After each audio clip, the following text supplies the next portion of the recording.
Well, I hope you all got a chance to read the Kestrel, and this month we're featuring Roy Lowe. Roy lives in Waldport, and he and his wife drove all the way here to present this program tonight. So how did I meet Roy? Well, for years and years, the Bandon, and actually it was in Charleston, was the Oregon Shorebird Festival. And I attended with some people from Salem Audubon. Sometimes Bruce and I went ourselves for at least 10 or more years. And every year, Roy was there. And oftentimes Don Harris, someone that works in his office as well. But Roy was in charge of all the refuges on the coast. I mean, that's not just Bandon, it's Siletz, all the rocks at the coast. So his stewardship is why we have so many birds. And then one of the things that was really neat is that on one of the festivals, Bandon had acquired an extra piece of land that was just once cattle grazing, and the refuge was making it into a tidal marsh, taking out all those ditches and things. So he led field trips, he made announcements, he updated us on the U.S. Fish and Wildlife projects, but I have the fond memories of Roy. First of all, the festival is always usually the last week of August or Labor Day weekend or right after Labor Day weekend. And one of those years, it fell on my birthday, August 27th. Oh, yes. And I didn't want anyone to know it was my birthday, but I couldn't let that little secret die because Roy announced it at the meeting that night. He's also given programs to various other chapters around our state, but he was instrumental in making that festival a success. And it's really, I think back all those years I went to it, and it is too bad because of funding cuts and various other reasons. And through COVID, we don't have that festival anymore. But it's my great pleasure to announce that we're having Roy Lowe speak to us on the incredible birds and mammals of Brazil. Let's give him a warm welcome.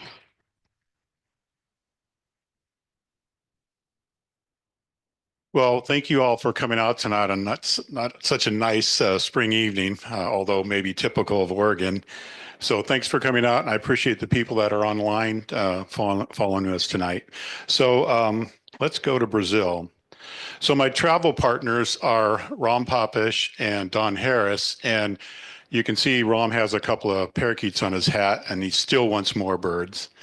And Don is trying to convince these birds that their real name is plain parakeet, and all they're interested in is sunflower seeds in her hand.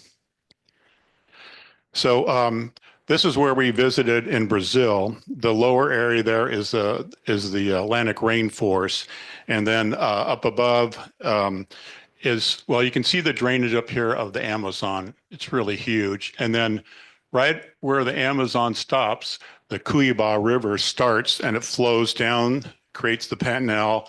It changes names as it goes through different countries, but it ends up coming into the ocean way down at Buenos Aires, Argentina. So it's a huge watershed, the second largest in South America.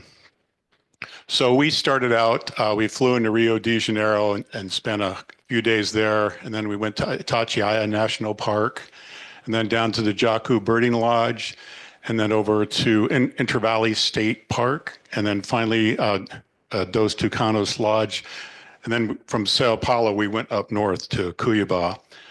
Now you can see the darker color here, that's forest habitat, but it's not all rainforest habitat. There's managed forest, so it's been greatly reduced. In fact, there's only somewhere between 8 and 10% of the Atlantic rainforest left, so it's really been hammered. And you can see how special it is. There's 891 species of birds found in the Atlantic rainforest. 213 are found nowhere else but the Atlantic rainforest. 233 endangered species, of which 147 only occur there. So we arrived at Rio at sunrise, and we were pretty worn out after the long trip getting there. as you know, these long trips on travel. And so the first day we just kind of hung around and did some city stuff. Then the second day we went up on Sugarloaf Mountain and the rain was just starting to peel away. So we're already halfway up the mountain. We've ridden one gondola to this point, and then there's restaurants and stuff. And then the next gondola up to the top. But you can see all around there's forest habitat. So there was really some good birds to see. So down at the bottom before we started, we were watching monk parakeets bathing in the rain puddles. And then we saw Brazilian rubies, a really beautiful, pretty widespread tanager. And if you've been to Central or South America, you know there's lots of tanagers that are really beautiful down there. In fact, in Brazil, there's 74 species of tanagers. This is a flame-crested tanager. And so this is from the top of the rock. The rain has gone away, and that large beach in the background is Copacabana Beach. That's the big party spot in Rio. And fortunately, we were there during the off season. It was our fall, their spring, just getting going. And so the U.S. dollar goes a long ways in Brazil, and we had a hotel right on the beach. And my room was $60 a night. I thought, wow, that's pretty special. I think if we'd have gone there during the peak season, it would have been a little different. And then if you look to the right, you can see this thing that whenever you see Rio, you see the Christ Redeemer statue up on the hill there. And most often they shoot the photo from above, looking down over the shoulders on the town, which is a really dramatic view. And it also allows you to not see all these really ugly antennas on the hillside. So I moved the photo over so you couldn't see all the rest of it. That whole ridge is antennas, so it's not the most beautiful. But so on the very top of that rock, there was some forest habitat up there. So we saw some pretty cool stuff. And this is a curl-crested jay, and we did not see this bird at any other location during our trip in Brazil. And there were some white tufted marmosets, a troop of those hanging around and doing their thing. And I think they say this is a face only a mother can love. So after we came down off the mountain, we took an Uber over to the botanical garden.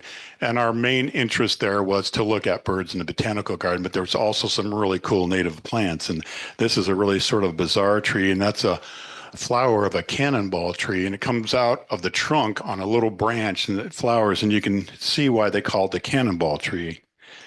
And these fruits are very edible to wildlife, so they're important to birds and mammals that feed on these things.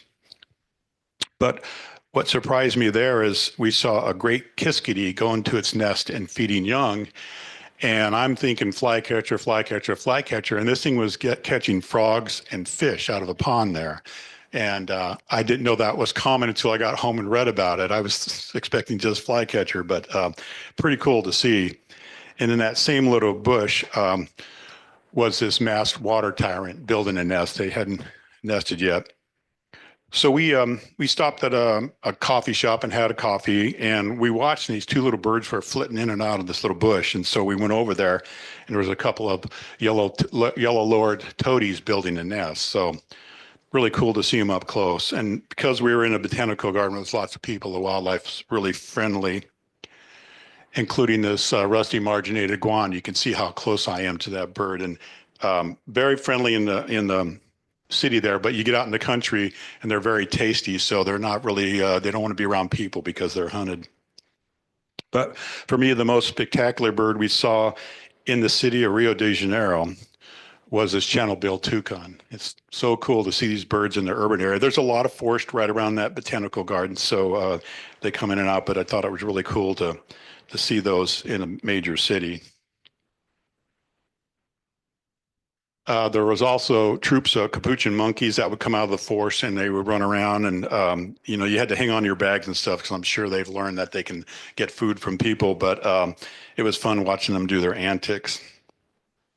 So that night, or last night in Rio, we wanted to do something Brazilian, so went to a rodizio restaurant. And what they do is they cook these big pieces of beef or sometimes pork and lamb skewers, and then they walk around, the waiters do, and they slice a piece of meat off for you, and you hold these little tongs, you put it in your plate, and you can stay there as long as you want. And they keep coming around and coming around. And so a lot of restaurants have a little sign. If you put the green up, that means bring it on. And if you put the red up, it's like, okay, I got to digest a little bit before I can have more. But what's really interesting about this is Ram is a total vegetarian, and so he was laughing at Don and I eating all this red meat. And but they had a great buffet. He had all kinds of great foods. So he just kept saying, "If you guys keep it up, I'm not wheeling out of here in a wheelbarrow." So in addition to Brazilians like their food in quantity, they also like their beer in quantity, and I think that's the largest can of beer that I've ever held.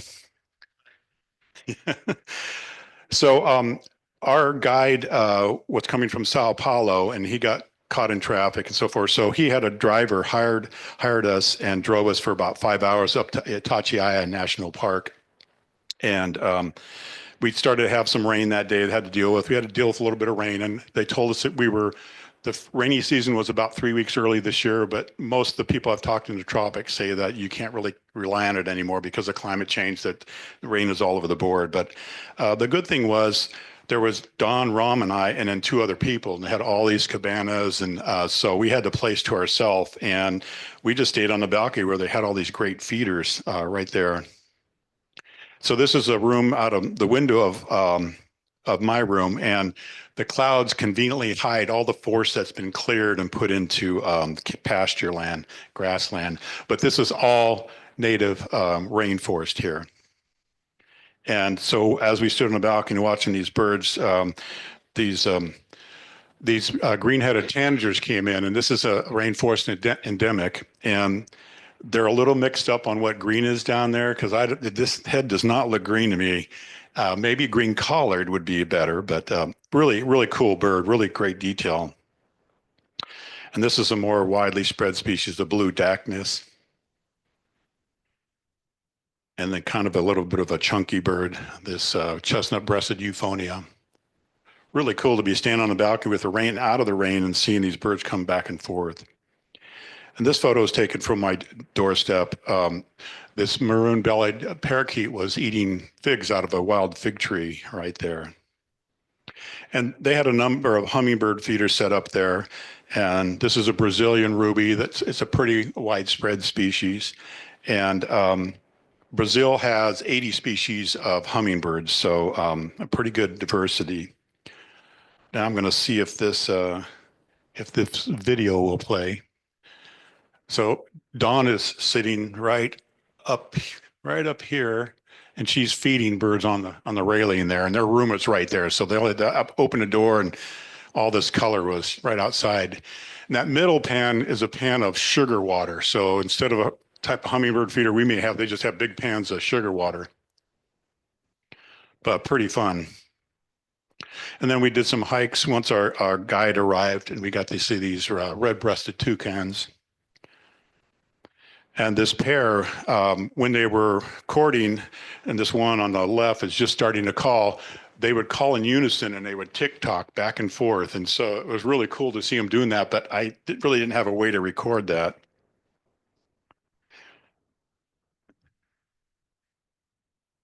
This is a fawn-breasted tanager, and it looks like it has a piece of lichen in its bill, but it's actually a caterpillar that looks like lichen. I was going to say it's well disguised, but not too well, because the bird certainly knew what it was. And this is a ruby crown tanager, and it's not the most spectacular, but it's got really good iridescence in the sunlight. It's pretty rainy here. But what I wanted to show you is you can see those two lumps in front of its eyes, and those are ticks. And it had other smaller ones on it. We saw a number of birds with ticks on their face, and that's something I haven't seen here in Oregon.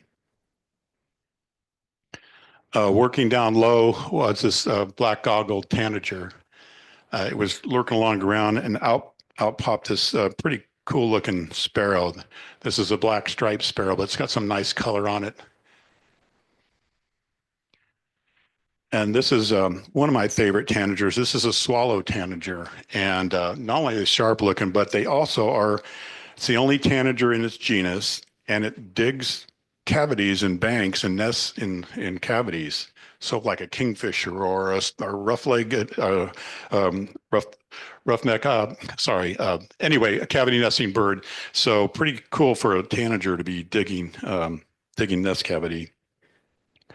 So the second day we went over to, there was a local guide and we went over to his house, and it was, it was a really modest little house, and it was on the edge of the forest, and there were some big shrubs around. I thought, oh, okay, why are we here? And as we got closer to those shrubs, they were alive with birds, and a lot of hummingbirds. This is a black-eared fairy. And this is a frilled coquette, a male, working these beautiful, beautiful white flowers. And this is a scale-throated hermit. And I think there's 18 species of hermits in Brazil, and about half of them have these long, kind of spiky tails. And then the black Jacobin, pretty easy to tell. It's mostly a very dark bird, mostly black, and then it flashes all this white in the tail, and it's a little bit slower flight than other birds, so pretty easy to pick out. This is a really small little hummingbird. It's called a sapphire spangled emerald. And while we were here, we were dealing with rain showers and that sort of thing. And here it hadn't rained yet. So those white flowers turn into these nice little fruits that other birds feed on. So this is a rufous-headed tanager. And then the rain went through and doused this bird. This is a gilt-edged tanager, really a beautiful bird. It's just kind of soaked here in this picture.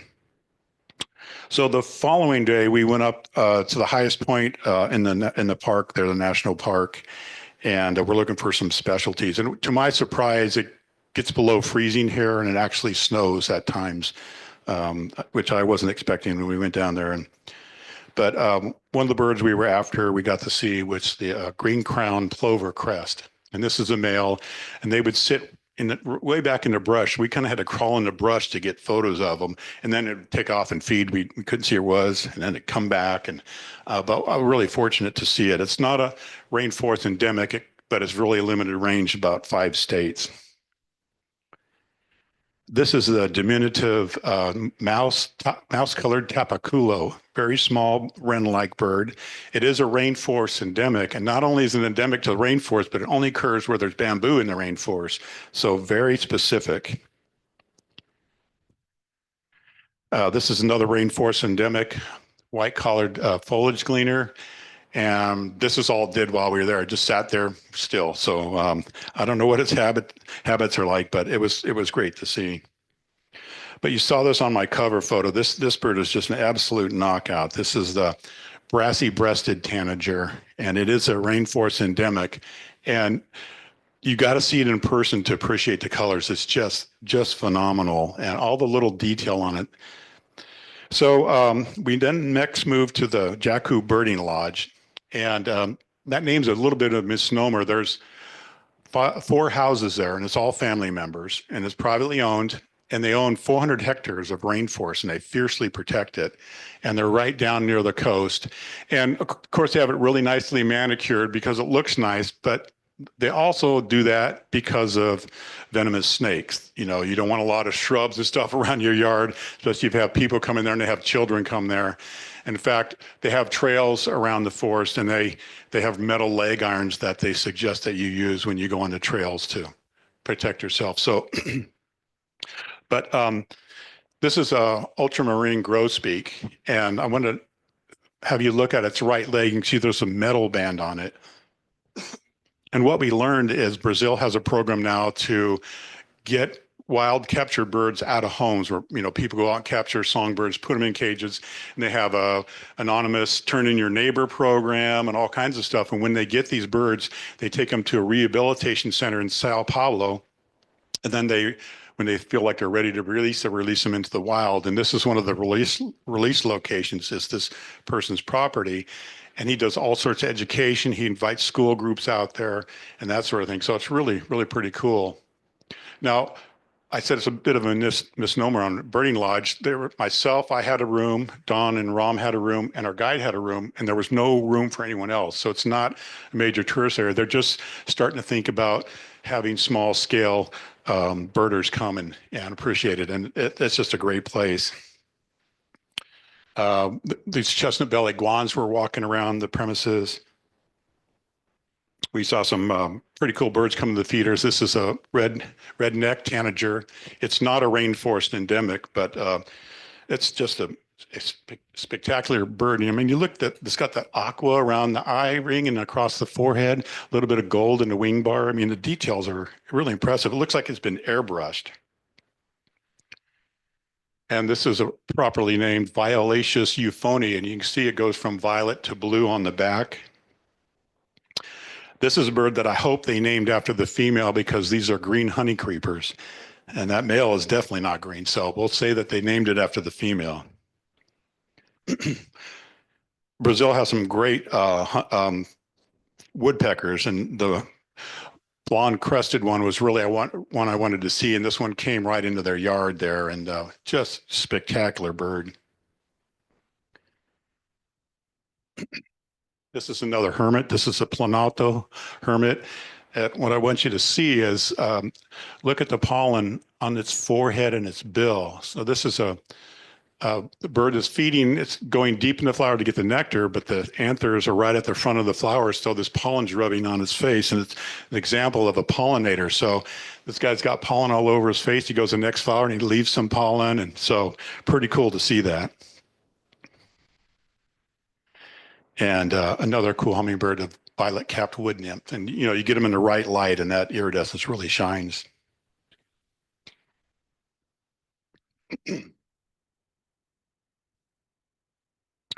So we went to a place called Mr. Jonas's, and he's pretty famous. If you Google him, he'll come up. It's a man that he lives out in the middle of nowhere off this dirt road, and he's been feeding hummingbirds on his own for 20 years.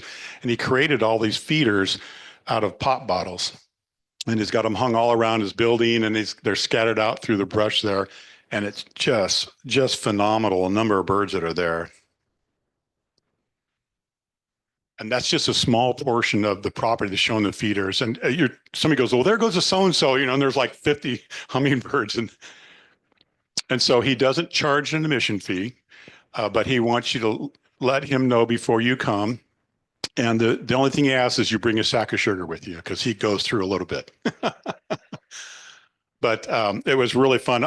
Unfortunately, that day it rained a lot. In fact, we weren't certain we were going to be able to get there. The road is a really, really bad, muddy road, and we were in a sedan, and we were bottoming out. And so we were fortunate to get there.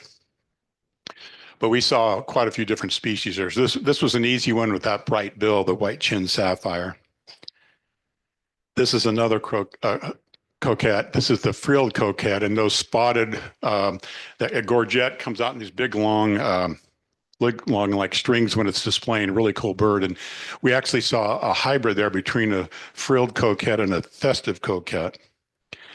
And we didn't know it, but he also feeds the other birds by putting bananas out. And boy, they just went crazy. Before he can even put the bananas down, they were on his hand and his arm and stuff. And it just color, just really, really fun. So we're on the road again, and I wanted to show you what some of that green was that's not rainforest.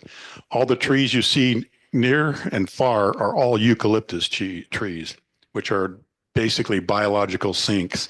And in addition to growing massive amount of eucalyptus, they're also growing hybrid pine in big plantations. So that's where some of the forest has disappeared to. And if you think lumber or log trucks are big in Oregon, they're pretty long in Brazil. Mostly pulp. Oh, she asked, what is the eucalyptus used for? And mostly pulp. So we got to Intervalley State Park, and we actually were able to switch our schedule around once we arrived in Brazil, because we found out we were scheduled to be there on a weekend, and there's lots of school children there on the weekends. So we turned it around. And in this area, they have quite a bit of infrastructure. There are lodges and housing and some of their maintenance stuff. A lot of the other park is pretty much open, but the good part about being there when the children weren't is this was my room. I had this 3-story, 12-bed building to myself, and Don and Rom were in the building next to me, and their guide was in the building next to them. And we told them we wanted our own rooms, and that came out to be our own buildings, I guess. But you just go out behind those buildings and you're on these great trails through the rainforest. Now, this state park, they had gone through and they'd taken out all the palm trees, which are really important habitat. And they took those out because of the value of heart of the palm, that people eat. And so this park was missing all those palm trees, whereas Itatiaia National Park, they were all still there. But nevertheless, this is a recovering forest, and we saw some great birds there. This is a pavonine cuckoo. And this is another bird I really like. This is a swallowtail caatinga, and you can see it's built its nest mostly out of lichen. And another swallowtail we saw along the riparian area was a swallowtail manakin that was really singing up a storm. This is another manakin, the pin-tailed manakin, and it was jumping all around in a really dark area, and software saved me on this. The photos I took were really not very good at all. I thought I can't use these, and I found out about some new software, ran it through there, and went, oh yeah, I can use that. And in South America, there are a lot of birds that their last name has ant in it, like antbird, antvireo, antshrike. Many of them are very difficult to tell apart, but the squatamate antbird is really easy. Even I can tell what it is. Many of the birds are little dark gray things. This one's a little bit easier one to tell. This is a variable antshrike, but it really pays to have a really good guide with you when these little things are jumping around and you're trying to figure out what they are. In their more developed area near some buildings, there was a big row of bottle brush, which is native to Australia. And I wouldn't call it brush here because this is about 20 to 30 feet tall. They were almost like trees, but the birds were loving them. The hummingbirds were all over. There were a number of tanagers like this burnish-breasted tanager. And walking along the road, this bird briefly landed. It's a lineated woodpecker, and basically the size of I'm not ivory-billed, pileated woodpecker. And green wing saltator, and it's posing with these nice epiphytes that are growing out of the branches of this tree here. This is a parent, and a parent on the right, fledgling on the the other way around. Parent on the left, and on the right is their fledgling. These are buff-necked ibis, and this young kept begging and begging and begging, and eventually it was fed by the adult. But they're perched just in a really, really interesting tree. The common name that people refer to it as Pantanal pine, but it's not a pine tree. It's in the same genus as monkey puzzle tree and Norfolk pine. It's Araucaria is the genus. And it's really important to wildlife. You can see all the branchlets are out on the end of the branches, and it produces a nut similar to like a pine nut, only much larger and really, really good eating. And so the native people have been using the nuts on these trees forever. They're important to mammals and birds. But this habitat is now critically endangered. 97% of the habitat is gone for this species of tree. And I'm surprised to read there's a local community that has a big festival every year to celebrate this tree. And it says they harvest 7.5 million pounds of these nuts. And I'm going, that's got to be all of the nuts that occurs here. But so really important. It's a critically endangered habitat, and it has some critically endangered birds that are dependent on it. This is Araucaria tit spinetail. It's only found where we have Araucaria trees. So 97% of its habitat is gone. Now, our guide hired a local guide to take us around, and all we knew was he's hiring a local guide. We didn't know where we were going, what we were doing, but it was a really fun day, lots of nice surprises. So we went up to an area, and we didn't know we were going to get to see the purple crown plover crest. Very similar to the other bird, not a rainforest endemic, but really fun to watch. And this one also required us to kind of crawl into the brush to get photos of it. And then we drove off down the road, and we stopped by this place, and we walked down this trail, and suddenly the local guide bent down and he started putting something out, and it found out it was cracked corn, and instantly these spot-wing wood quails started coming out of the brush. And they were on cue, and there was a whole covey of them, and they brought some of their young with them. And, the guides that create these, to feed these birds so that birders like us can see them, are super dedicated. You got to feed these birds every day at basically the same time. There's no skipping. So if you can't be there, you got to have somebody else to do it. So it's really a dedication. But we would have never seen a species like this in a rainforest without that. And so we had fun there. He took us to another place and we walked in a dark forest and we sat down quietly and he put out some grain and in came this solitary tinamou. And we had heard these birds calling in the rainforest, but trying to see them in the jungle like that is really tough. And this thing came out and walked around. It's really fun. So a little bit later, we were walking across this wetland and I thought, where are we going? I'm worried about getting all wet and stuff. And all of a sudden, these birds are almost literally landing on us. This is a saffron finch. And I'm going, what's going on? And he bent down again, put out some grain, and this red and white crake popped out. Really beautiful rail species that, again, we would not have seen this without his efforts. So that was a really fun day because we didn't know what we were going and where we were going and what we were going to see. So then we left and we went to Dos Tucanos. This is a small 70-hectare rainforest preserve with a lodge, but there's plenty of other areas to walk along these roads, birding and so forth. And you can see the balcony here that overlooks the pond, and there's a lodge there where you eat, and there's some apartment type buildings further up the hill. And this is one of the birds coming to the feeder was this endemic saffron toucanet. Very friendly. In fact, at one point, one of them grabbed some banana out of Dawn's hand. And I had not been around a lot of toucans, but I'm surprised that the long, kind of feathery looking tongue that they have is pretty. Okay, another bird. This is a magpie tanager, and I can see why they call it a magpie. I'm not so sure about the tanager part of it, but really cool bird nonetheless. And then another really cool woodpecker is a yellow-fronted woodpecker, and this is actually the female. They're beautiful birds. So this next video will start off with the male, and then the female will be in there somewhere. And these guys are eating bananas. They're coming to the feeder to feed on bananas and sometimes little papaya. And this is a pretty cool feeder. It's on this metal arm that swings out. So it looks natural out there and the birds are away from you. And then when they need to put feed in it, they just swing the arm back in and put feed in it. Hide the metal, but. So we went on a hike with our guide and suddenly he whipped out his camera and just started shooting pictures of this bird, another woodpecker. It looks, it's a helmeted woodpecker. And you can hear these birds a lot, but he said to see it this well is really pretty rare. So that's why he was so excited. So I just started shooting before he told us what it was, But this is a really cool bird, but it's kind of like some of the forest birds we have here. It requires large tracts of old growth rainforest. Remind you of something that we might find in the Cascades or something. And there's only about 3,500 birds left, and their population is declining because that habitat is so fragmented. But we are really fortunate to get to see this bird up close. And then another bird on our hike was this long-tailed tyrant.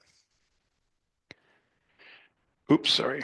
There are a lot of wood creepers in Brazil. And if you look at the very top of the upper bill, you can see a little tiny ant. And it was feeding on these little tiny ants. I thought, wow, how many of those do you have to eat before you feel satisfied? And this is a little tiny woodpecker. This is a white-barred piculette. And for size reference, it's a little bit smaller than a red-breasted nuthatch. Little tiny guy.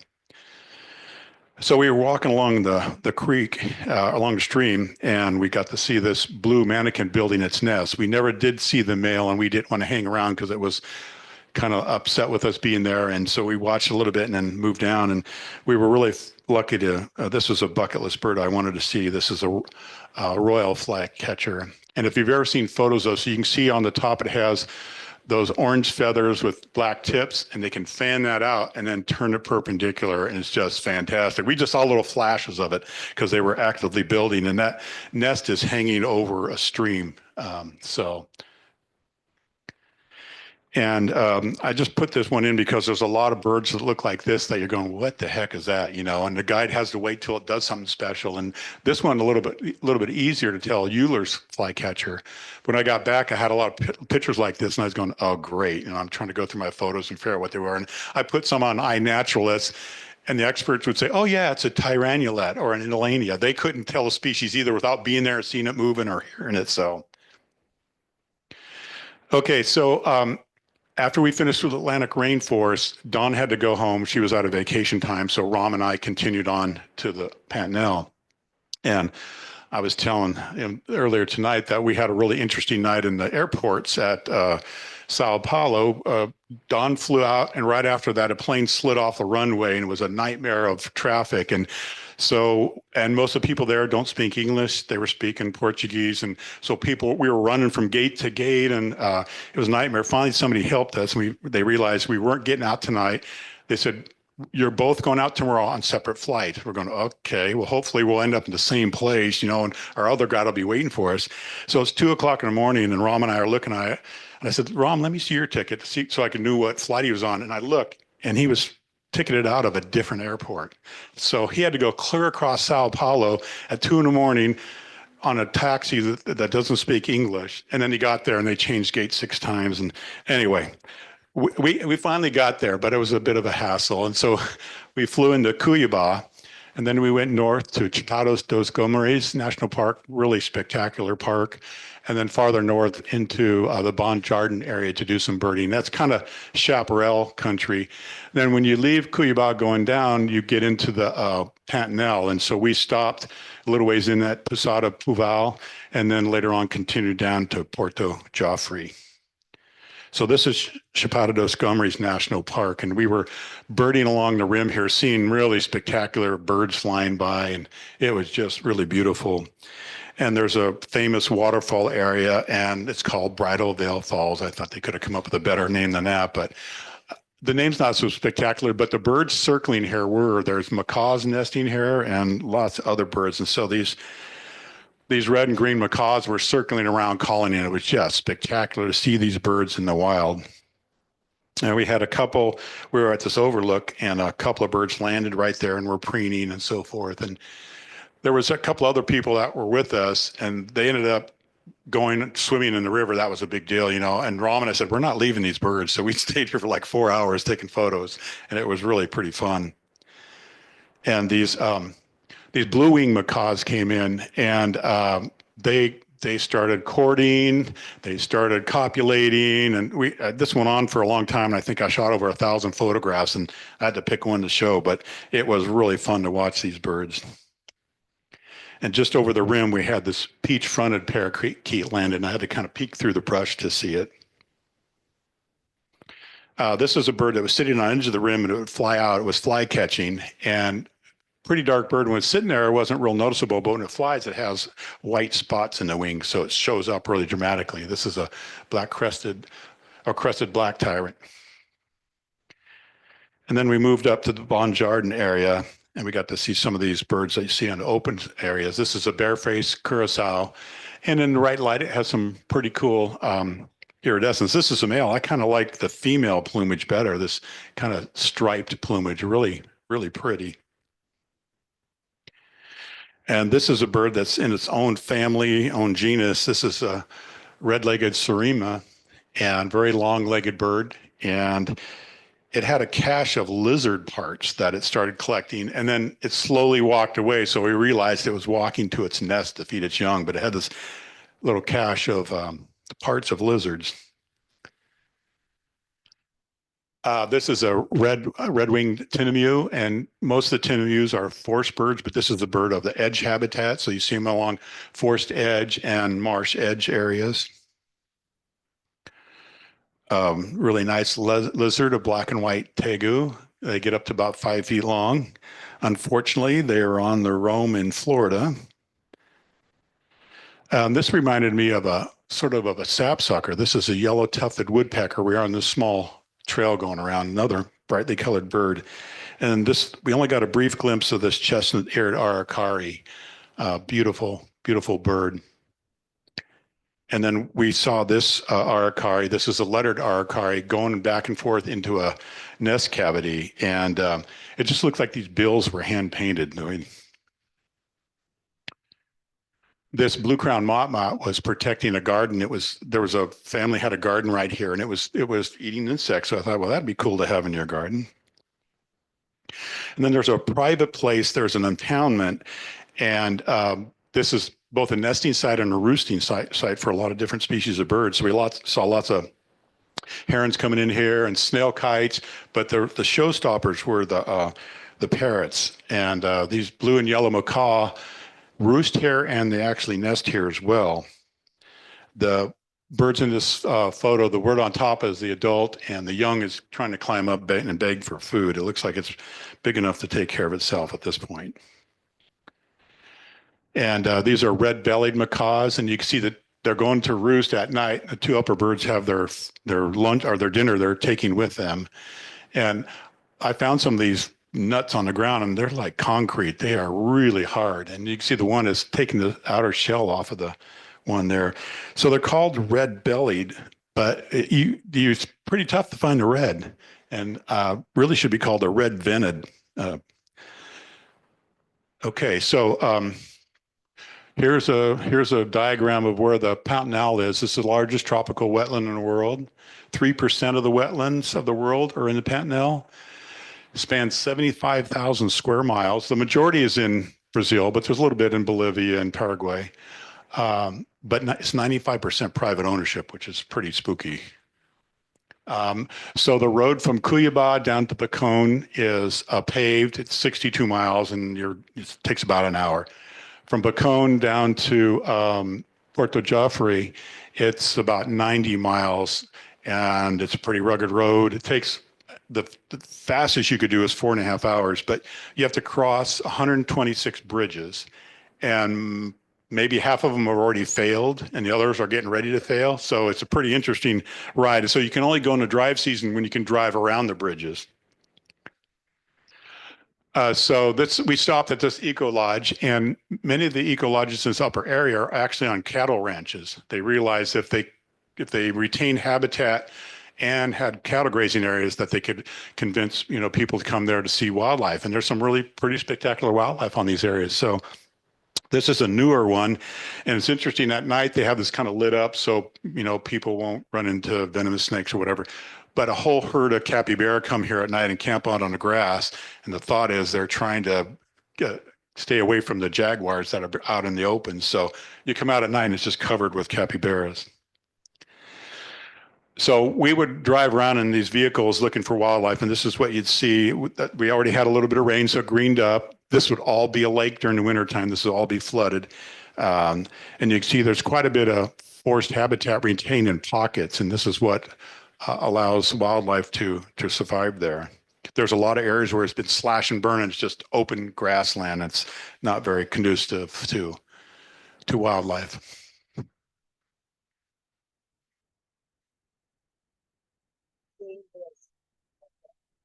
So we were right along one of the roads. We were watching these jabiru stork. They're building their nest. And these are southern screamers, and they get up to be about 10 pounds a piece. And you can see their feet look turkey-like, but they're actually really good swimmers. They don't like to swim, but they can swim really well if they need to. And this was fun. I got to see a wild Muscovy in a tree. It's not a hybrid. It's not a funny duck. This is the real McCoy, and pretty cool looking bird. And that's his stick nest in the background. That's not complete, but pretty fun to see that. And we saw this bat falcon. We were taking pictures of it, and it just kept staring in one direction. We thought, well, maybe we should look the other way. And it was looking at its mate that was dissecting a bird that it had captured, and it was lunchtime. Another raptor. This was a laughing falcon hunting on the edge of the forest, watching the grassland area for something.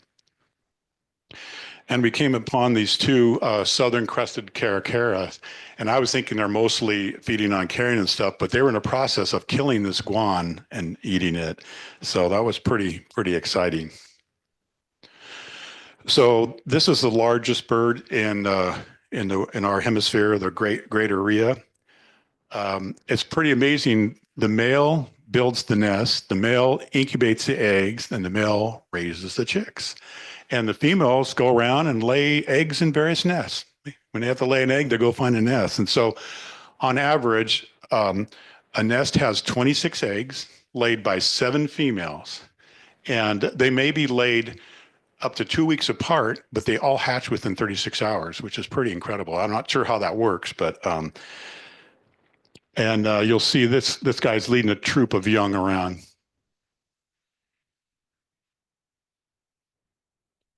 They keep coming, they keep coming.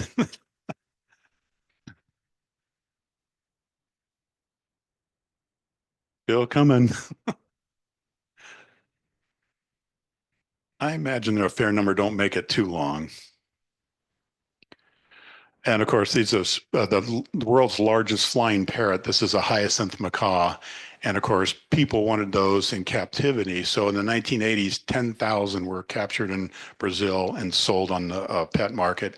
They were getting a minimum of $10,000 a piece. So you can see why it was big business. And so they're protected now. And they only use Mondavi trees. And I tried to find out what the current population, the best I could come up with was somewhere around 5,000 birds remain, but I really couldn't get much more than that. So they use these manduvi trees, and they're actually at a burrow or a nest cavity that they're nesting in. And the tree has to be at least 60 years old to be big enough to provide a cavity for them.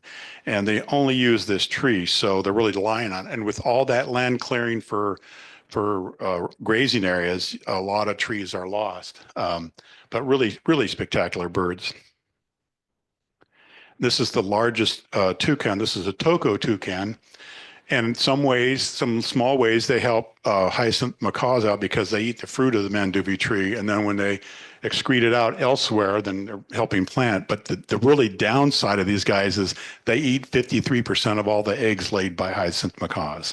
So I don't think that's a very fair trade. And this is a small colony of yellow rump caciques. And these nests are built really as long as they can so the toucan can't reach to the bottom and get their eggs or chicks. You can see a bird up above there. And these are black and gold howler monkeys, and this guy's doing what howler monkeys do. This guy's just taking it easy in the heat of the day. And this is a pretty common rodent in South America. This is an Azar's agouti, but you can see agoutis, I think, from southern Mexico all the way down. And it looks like he's had some issues with his ears. And right at our lodge there was a huge mango trees, and of course there's all kinds of parrots in it. And these white-eyed parakeets were preening, and they were making the friendship there, a little aloe preening. Pretty fun to watch them. And along the edge of the pasture was this Gira cuckoo, and most cuckoos are you find around a forest habitat, but these guys are kind of edge habitat to grasslands and marshlands, and they travel in small groups of 4 and 5. So leaving this part of the drive down, you come to the sign about the Trans-Pantanera, and Brazil had the great idea of building a highway clear across the Pantanal, which would have been horrendous. And they struggled during the 1980s, and the hydrology won out, and they quit. And so it's a one-way road that leads to Porto Joffre. And like I said, many of those bridges are not in very good shape or in any shape at all. So we along the way, we shoot a couple of yellow anaconda off the road so they wouldn't get run over. Pretty fun to see those. And this is the bridge that we crossed. That we were in a pretty big sized van, and so I'm trying to figure out, okay, when this goes off, where's the window? How do I get out before we go underwater and all that? I mean, it was really pretty spooky.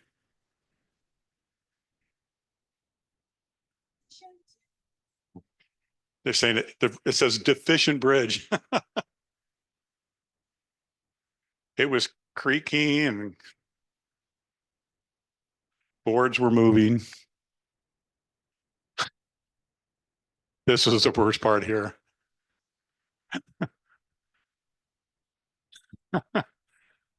we got over there, went, oh, great. And I went, oh, crap, we got to go back this way.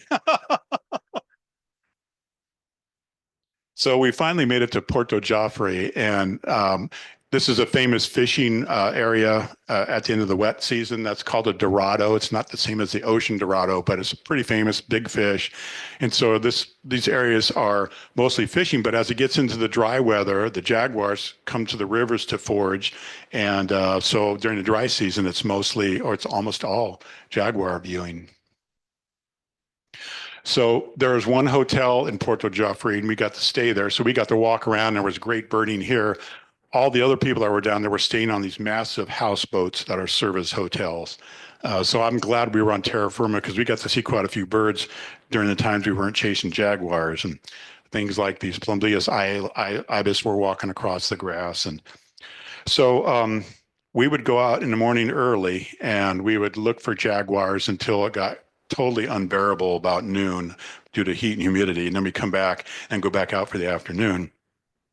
And when we're searching for jaguars, we're also looking for birds and everything else. And there's a bunch of boats out looking, and they're all connected by radio. So when somebody finds a jaguar, the call goes out and we race there.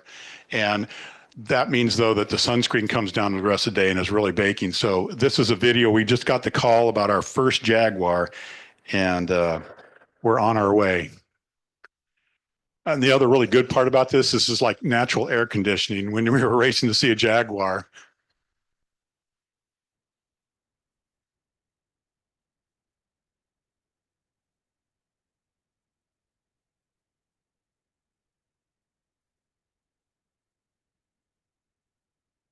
So our very first jaguar was walking along the bank, and then it came out on a log, and I thought it was going to jump in our boat. I was going, okay, that's close enough. And then it got out, and this is a female, and her name is Marcella. And when one comes to you, you get out of the way. So all the boats parted, kind of like the Red Sea, and she went right through and went on. And this is her just hanging out in the shade. And look at those claws that are sticking out. Those are pretty impressive. And so there's a bunch of boats right there, and these animals now are totally used to people, and it's like you're not there. Don had been here 20 years earlier when jaguars were being persecuted because they eat cattle and things like that. They saw the rump of one run away, and that's all they ever saw. Now these cats are doing really well because they're protected, because people like me will spend good money to go down and see them. And so it's ecotourism is much more valuable than raising a bunch of cattle. And there she is, just doing a little house cleaning. So at the very bottom, or not close to the bottom, you see the yellow pin, that's Porto Joffre, and we would go up the river, and I GPS some of the sightings we had of the jaguars. And at the very top, jaguar under the root wad, you'll see a picture of it later. It's about, air miles is about 12.5 miles. By river, it's at least double that or something. But this whole area extending to the upper left is an area where they're studying jaguars. They have been for years, and they have a citizen science project where you can photograph jaguars and send them in. And so they have a catalog of these animals, and they all have distinct patterns on their pelage. And in fact, you can oftentimes just take one side of the face and be able to tell which animal it is because it's so distinct. So this is Patricia. We'll see her a little bit later, but you can see she's the daughter of Kira, littermaid of Jorge, mother of Capria, Jaju, Mendoza, Chula, Kristana, Kashmir. She's the maid of Katu, Adrano, Juru, and Merlin. So they got great information on all these cats. And I read that in 2024, they had 1,867 citizen science submissions. And so, the people that are out studying the cats might miss some of these cats depending on, just luck of the draw. So having the public submit them really helps. And to date, they've identified 412 individual jaguars in that greater area over the years. And now that they're protected, they're expanding back into habitat where they've been eliminated. So it's a really cool program. So these jaguars would hunt along the river, either swimming along the shore like this or walking through the dense vegetation. And they're looking for caiman. That's their primary prey during the dry season. Interesting, in the wet season and flood season, they're fish eaters, but they pretty much switch to caiman. They'll eat anything they can, but that's primarily their target. I also like to note all the biting insects that are following this jaguar along. And I thought I got this really cool picture, one-off picture of this jaguar throwing water up. And it turns out he was doing it as he's moving upstream, and he basically was trying to flush the biting insects off his back. Then at one point, I think he just got ticked off and sat down and just roared disapproval of all those things. So this is their prey.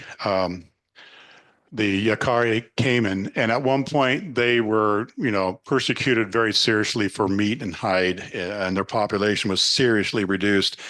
They're protected now mostly, and it's estimated there are 10 million in the Pantanal at this point. And this is a male on his territory. He's doing this slow grunting, and it makes the water vibrate. That also is supposed to attract a female. So the animal on the right is a female. That's Jaju, and that's her 1-year-old cub. And she's in hunting mode, trying to teach this guy how to hunt caiman. And you know what kids want to do? They just want to play. And she's going, "Come on, I'm trying to teach you how to hunt here." And the young's trying to bite her tail and having a good time. So you see a lot of this where the animals are just laying around, but they're not just sleeping. They're hunting by sitting there. They're waiting for something to come by, and you'll see them like this, and all of a sudden their head will come up. And this is Madroza here, and she saw something. She jumped up, and I didn't get the picture because there's a boat next to me, but she went headfirst into the river and came up empty-handed. But it was pretty cool to see. Another morning, we were following Patricia along the river, and she was going up high on the riverbank, down low in the water, up high, and it kept going on. I thought, okay, she just in hunting mode. We're not going to see anything. All of a sudden, the action was on, and she leaped, and she was on this huge caiman. And they were underwater for maybe 30 seconds. And I'm going, "Please don't drown in front of me." I mean, that cat was under water a long time, got it up. And you see, she's got it bit under the throat. She's trying to cut off the air passage, and they're rolling around and flipping around. And it was a mega battle. And that caiman's trying to go into a death roll, and she's trying to keep it from rolling. And here she's getting it under control pretty well now. A lot of work.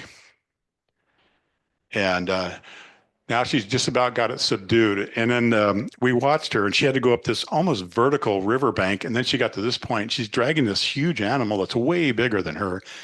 And then she went we could hear her in the thick brush. And then she's on top of the brush. It's so thick. And I was exhausted watching her. It was incredible. There are other things for them to pursue besides caiman, things like the Brazilian tapir. This animal's hanging out in this one location in the river 2 days in a row. I'm not sure exactly what was going on there, but it did have some pretty serious wounds on it. And of course, the ears are kind of torn up. But as far as jaguars, we were there 3 full days and 2 half days. We had 18 encounters with jaguars and a total of 23 animals. And 17 of the animals were distinct individuals, so we were able to tell. So that was really impressive for a short period of time. More critters that they might chase. This is a marsh deer, and you can't see it, but they have kind of extended legs for living in the marsh. This is a capybara, and I thought it was pretty fun watching these 2 giant cowbirds on its back. The one's displaying, saying, "This is my territory." And this capybara was laying, there were 2 of them on the sandbank. We kind of waited there, and I was thinking, back in the shadows there might be a jaguar that's ready to pounce on these, because they do pursue them. And those capybara are really fast. They can hit the water and go under and disappear. And that didn't happen, so we moved along. And we got to see a family of giant otters. And these are incredible animals. The males can weigh up to 71 pounds, so they're way bigger than river otters. And they live in family groups. They were also terribly overexploited, but they're recovering now. And in the same area, they're monitoring each individual animal. They can tell by the white plumage and the black spots that's all distinct on each animal. And they have a catalog of them so they can follow the family history of river otters as well. And this is the most vocal of all the mustelids. They were continuously calling, making noise. Pretty fun to have them right next to the boat. And like most otters, they eat a lot of food too with their metabolism.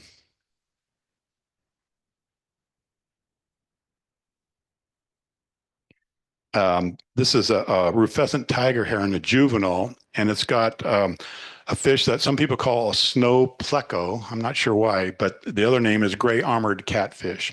And we saw lots of birds feeding on this species of fish, so it's apparently really abundant. So this is a juvenile, and this is the adult standing underneath this big jabiru stork. So that gives you a really size comparison. And this is one of the birds that was we saw along the rivers. This is a rufous-tailed jacamar. And this black-collared hawk is primarily a fish eater, not strictly, but it primarily is a fish eating bird, almost kind of like an osprey. And then, of course, kingfishers. When you're along the river, you're seeing lots of kingfishers. This is the Amazon kingfisher and the ring kingfisher. And I was reading where ring kingfishers is the largest kingfisher in our hemisphere. And I was reading that they approach the size of a small crow. And I find that kind of hard to believe, but they're really big nonetheless. We did see the little tiny pygmy kingfisher, but they did not want to hold still for a photograph. And then we just came around the corner and these wattles Hisana was feeding, then they didn't bat an eye. They just kept doing their thing.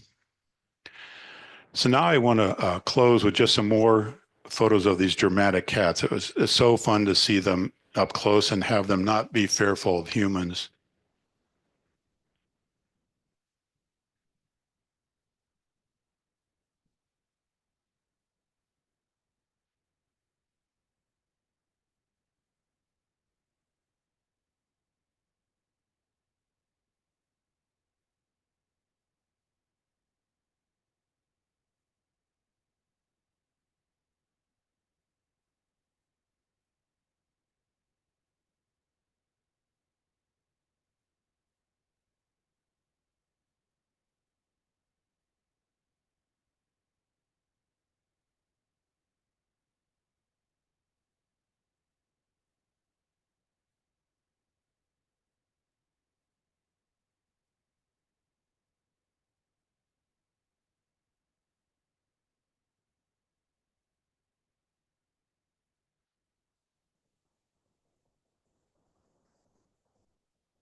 Thank you.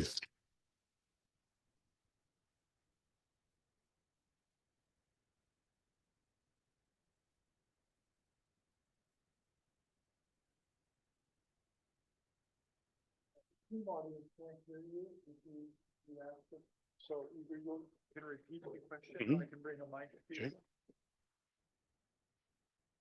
You have one question from the Zoom audience from earlier in the talk Okay. regarding the purpose of the eucalyptus and pine. Primarily for pulp. They can also do some interior furniture. They use it for interior structure, but primarily for pulp. Pardon me?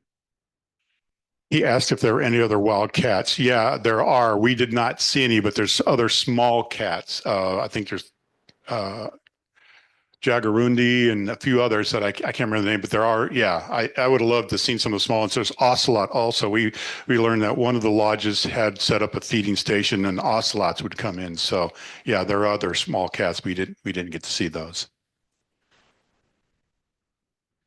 What kind of camera did I use? I was using a Canon R5 mirrorless camera and a 100 to 500 zoom lens. I have a 1.4 unit to put on it, but I was so close I didn't need that. So I just used the straight lens. I didn't need the extender. And I only took 43,500 photos. Yes. Yeah, they are. We saw pairs together, brother and sister. Oh, sorry. The question was, are they solitary hunters? And yes, they are. We did see brother and sister hanging out in the shade together and that sort of thing, but they were actually out hunting on their own, except for moms trying to teach their children not to play but to hunt.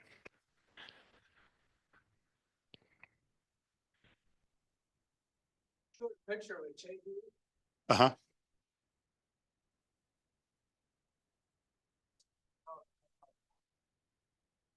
Um, he asked about tegus, the black and white tegus, and I'm not a real expert on those guys. I think they eat a variety of things, living things and dead things.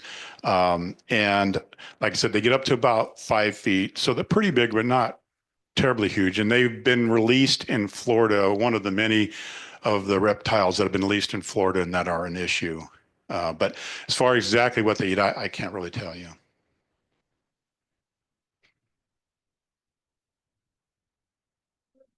Canine or RRA, I guess what they call them, are more closely related to birds genetically than they are to other reptiles like lizards.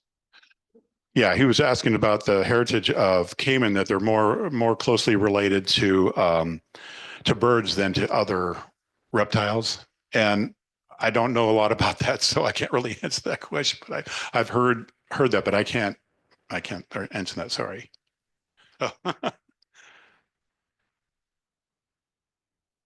Oh. Yeah, there are a couple of, there was just one. Now there's been up to two seen in southern Arizona and New Mexico. So they've moved close. And I think maybe recently there was a female, but it was a male for a long time coming up. But, they used to be in the United States, and of course they were extirpated. So it would be great to have them back. They're such cool animals, and to see one in the forest down in Arizona would be spectacular. And they've got camera traps set out and that sort of thing. That's why they know about them. And I think they're taking hair and stuff like that so they can analyze if we're talking different individuals and things. So.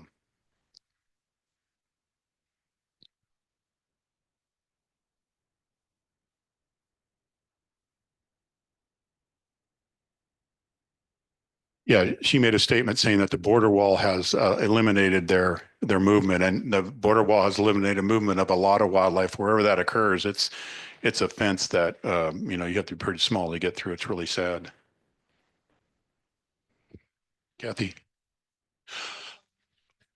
We were there almost 4 weeks, and we went from mid-September to mid-October. And on November 1st, about November 1st, the Porto Joffre closes down because that's the wet season and the floods come and you can't get there. There's a little tiny dirt strip, but that hotel, everything closes down for that flood season, and then it opens back up later. So it would be fun to go earlier, maybe earlier in the summer when it's even drier, because then you get a lot of the caiman laying out on the sandbanks. So the rivers had come up a little bit, and we didn't see them laying out on the sandbanks. And so you may have seen pictures on TV or on the Instagram or whatever, where you see jaguar race out on a sandbar and grab a caiman. So that would be a little bit in the drier season, but we went when we went, and it was pretty good overall for everything that we saw.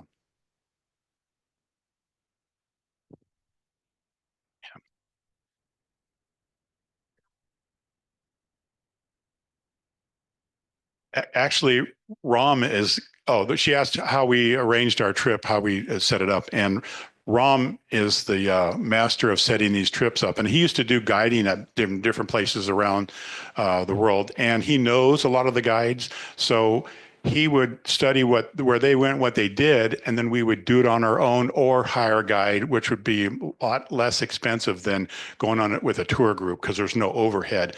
We had to hire the guides and that sort of thing, but we told them where we wanted to go or what we wanted to see, and that worked out really well.